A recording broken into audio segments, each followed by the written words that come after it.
বাজার থেকে অনেক দিন পরে দুধমান কচুর ডাঁটা পেয়েছিলাম দেখে, আর লোভ সামলাতে পারি নাই, কিনে নিয়ে আসছি। কারণ এই ডাঁটাগুলো তো শহরে এত বেশি একটা পাওয়া যায় না, গ্রামে পাওয়া যায়। আমরা গ্রামের মানুষ, ছোটবেলা থেকেই গ্রামে বড় হয়েছি, আর গ্রামের এইসব শাক সবজির সাথে আমরা অনেক বেশি পরিচিত। তাই যখন উঠান ঢাকায় এত সুন্দর সবজিগুলো পেয়ে থাকি, তখন আমরা লোভ সামলাতে পারি নাই, দেখেই কিনে নিয়ে আসি। তো দুধমান কচুর ডাঁটাটা চিংড়ি মাছ দিয়ে রান্না করব, আর সেইভাবেই ডাঁটাটা কেটে নিয়েছি, চিংড়ি মাছ পরিষ্কার করে নিয়েছি, আর কয়েকটা ডাঁটা কেটে নিয়েছি বড়া বানানোর জন্য। আর বড়ার জন্য সব কিছু রেডি করে নিয়েছি, আর এখন রান্নাটাও শুরু করে দিলাম। দুধমান কচুর ডাঁটার বড়া প্রথমে ভেজে নিচ্ছি, সাথে কয়েকটা বেগুন বড়াও ভাজবো, তারপর তরকারিটা রান্না করব। তো যে বলতেছিলাম, আমরা তো গ্রামের মানুষ, গ্রামে এসব শাক সবজি হর হামেশাই সব ধরনের সবজি হয়ে থাকে। দেখা যায় বাড়ির পাশে ঘরের আনাচে কানাচে এইসব শাক সবজি হয়ে থাকে, কোনো সার গোবর কোনো কিছুই দিতে হয় না, প্রাকৃতিক পরিবেশে আপনা আপনি বড় হতে থাকে। আর এইসব ডাঁটা খেতে কিন্তু তখন খুবই ভালো লাগে। অনেকের কাছে হয়তো বা খেতে ভালো লাগবে না, বা কিভাবে খেতে হয় সেটাও জানে না, কিন্তু আমরা তো ছোটবেলা থেকে এসব খেয়ে অভ্যস্ত, বড় হয়েছি, সেজন্য আমাদের কাছে ভালোই লাগে। তো এই যে বড়াগুলো যখন ভাজা হয়ে গেছে তখন উঠিয়ে নিচ্ছি, আর এখন বেগুন বড়াটাও ভেজে নিচ্ছি, তারপর তরকারিটা রান্না করে নিব।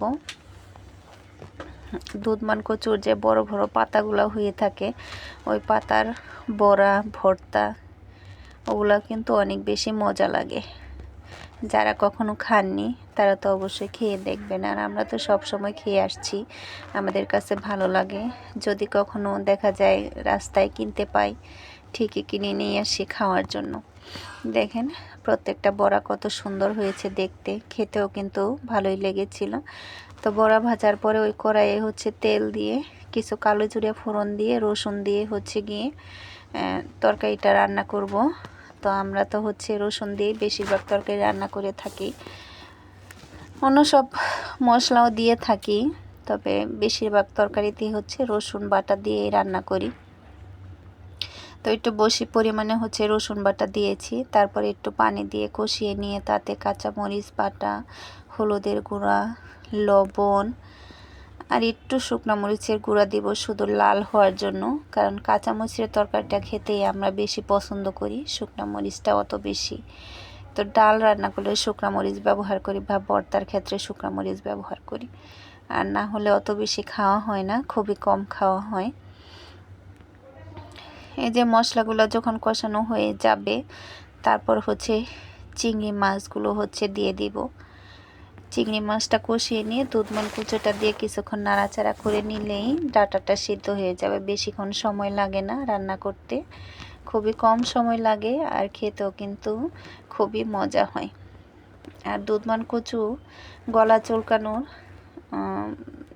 কোনো অপশন নাই, কারণ এই কচুটা দেখা যায় কি গলা খুবই কম চুলকায়, অন্য কচুর মতো গলা চুলকায় না, এর জন্য আর কি খেতেও মজা লাগে, একটু মিষ্টি মিষ্টি ভাব থাকে। তো এই যে চিংড়ি মাছগুলো যখন কষানো হয়ে গেছে, এখন ডাঁটাগুলো দিয়ে দিব, দিয়ে একটু ঢেকে রেখে দিলেই ডাঁটাগুলো সিদ্ধ হয়ে যাবে। যে বড় পাতাটা দেখেছিলেন, ওই পাতাটাও গিয়ে এই ডাঁটার সাথে দিয়ে দিছি, কারণ একটা পাতা দিয়ে তো আর কিছু হবে না। যদি আর একটা বা দুইটা পাতা থাকতো তাহলে দেখা যায় ওর সাথে অন্য কিছু রান্না করতাম, আর কি হয় ভর্তা বানাতাম, না হলে বড়া বানাতাম, এরকম কিছু একটা করতাম।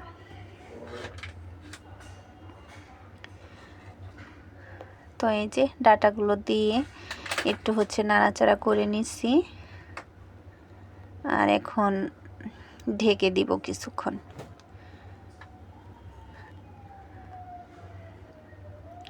এই কিছুক্ষণ ঢেকে রাখার পরে ডাঁটাগুলো একদমই অল্প হয়ে গেছে, আর পানিটাও একটু কষিয়ে মানে শুকিয়ে গেছে আর কি।